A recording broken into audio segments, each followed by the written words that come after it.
So Washington State Attorney General Bob Ferguson, who is now currently running for Washington State Governor for the 2024 election next year, well, he's in full damage control mode as his minions attempt to pretend that despite all the evidence, despite his past behavior, despite what we have witnessed with his pro-sex predator activity, he really isn't our state's violent sex predator's best friend.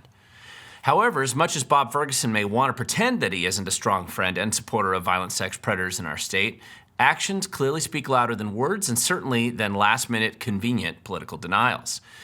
So let's look at Bob Ferguson's record and then just start there. Now, Bob Ferguson has been Washington State's Attorney General now for 10 years. He actually was elected in 2012. So there is no Attorney General in modern state history who has presided over releasing more violent sex predators than Bob Ferguson.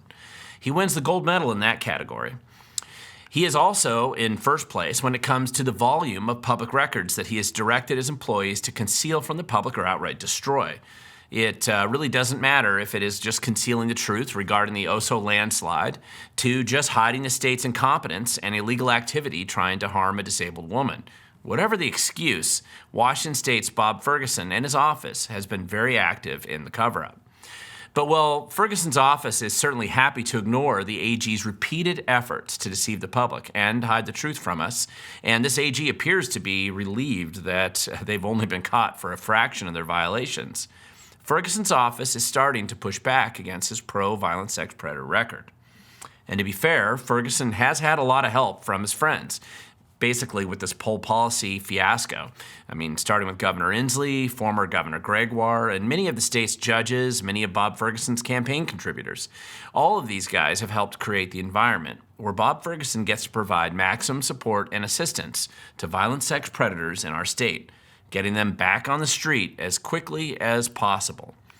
However, at some point, the buck does stop somewhere, and we do, in theory, vaguely elect these guys. And again, in theory, they're supposed to work for us. But as we discover, the deeper we look, and unfortunately, the more we dig, they certainly do work for people, just not you and I, or any of the other regular people out there who are suffering from this kind of political leadership vacuum and their harmful and destructive policies.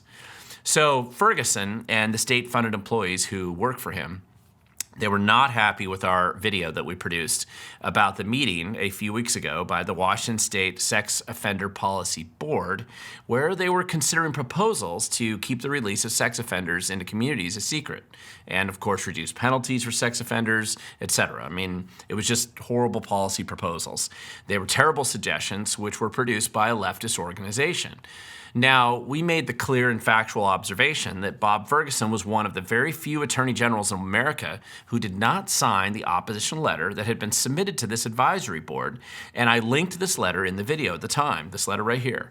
Now, this was a letter from the National Association of Attorney Generals, and it was, quote unquote, it was signed by 37 of them, which was strongly opposed to the suggested policies that were being considered.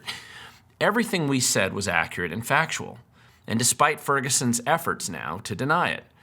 Now, shortly after that video posted, I was actually interviewed by Ari Hoffman, a Seattle-based talk show host for KVI 570 AM radio in Seattle, and we discussed this horrific policy proposal, particularly in the context of the violent sex predator release efforts that Ferguson has been directly involved in throughout Washington State. Now, we did a few videos about the facility in South Thurston County, and there were protests against the facility in Enumclaw, and these situations generate a lot of community disgust and outrage. During that whole time earlier this year, Ferguson was essentially absent and then hiding from the story. So was Inslee. Ferguson's office was involved in supporting the policy, but they were hiding from it when people got angry. So anyway, shortly after my interview on the Ari Hoffman show, Ari Hoffman also posted some quotes on a post-millennial site, and I'll link to both of the interview itself as well as the post-millennial article down below. Now, Ferguson's office then demanded that a correction to the article be posted. So Ferguson was arguing that he actually did sign the letter in opposition to the watering down of the Sex Offender Policy Board proposals. However, this was a false and deceptive statement. We had the letter, and we posted the signatures to that letter, and Washington State Attorney General Bob Ferguson's signature wasn't anywhere on it. Now, when Ari Hoffman confronted them with this, the AG's office now produced a second letter, which Bob Ferguson did sign, along with a smaller number of state AGs from around the country. It's right here, and I'll link to it down below. There were 35 of them in this case, as opposed to the original 37. And this was drafted after the very first letter, and it appears to be from kind of a different association. And when you actually read the letter, it appears to be kind of a watered-down version of the first one that was written in opposition to these programs. This was kind of a lukewarm response at best, and it's clearly really the weaker of the two letters. And this appears, so of course that is the one that Ferguson signs. Now, of course, the only reason Ferguson's office is finally responding to these issues right now and in full damage control mode is because as you pull back the curtain on how he has been running the Attorney General's office, the truth that we're revealing is an ugly thing.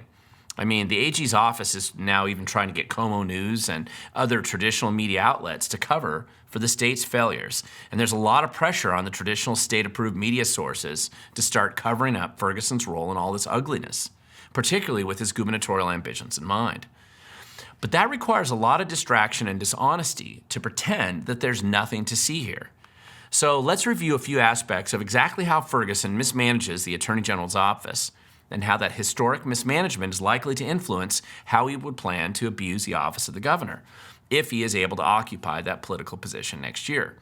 So first of all, under Ferguson's stellar leadership, there have been repeated scandals related to how his attorneys actively work to destroy records and conceal the truth from the public. I mean, many times. These efforts have been successful. The Oso landslide cover-up from a few years ago was the first openly and widely exposed example.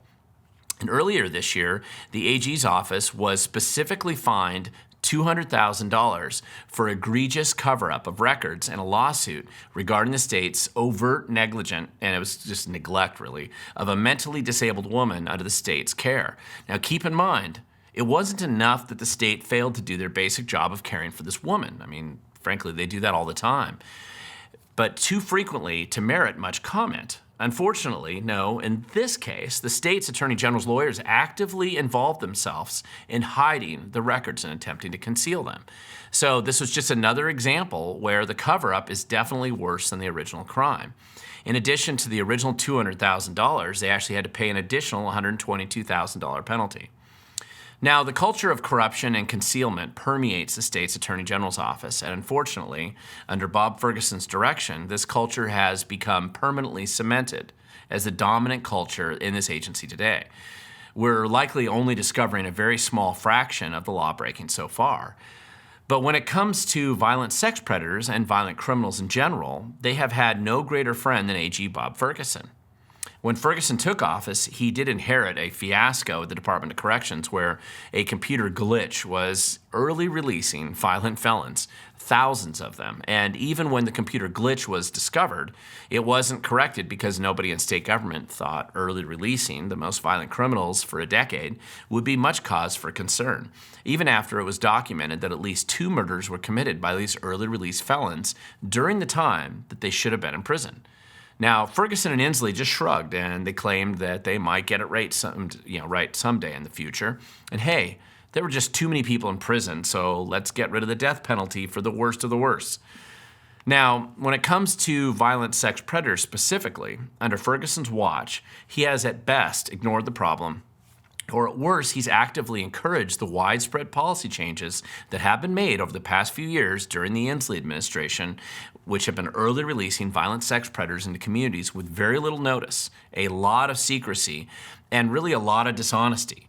I mean, we've discussed these policies in previous videos. I'll link to them down below, but Ferguson has helped facilitate and champion these efforts consistently.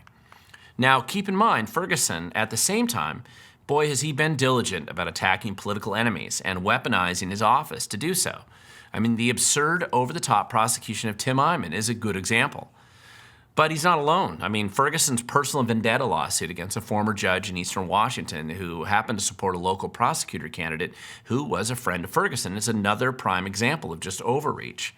Even the strategic lawsuit against Kim Wyman in 2016 that was unsuccessfully trying to influence the outcome of the Secretary of State race in 2016, with, of course, 3 bonus press conferences during the campaign. That was another example.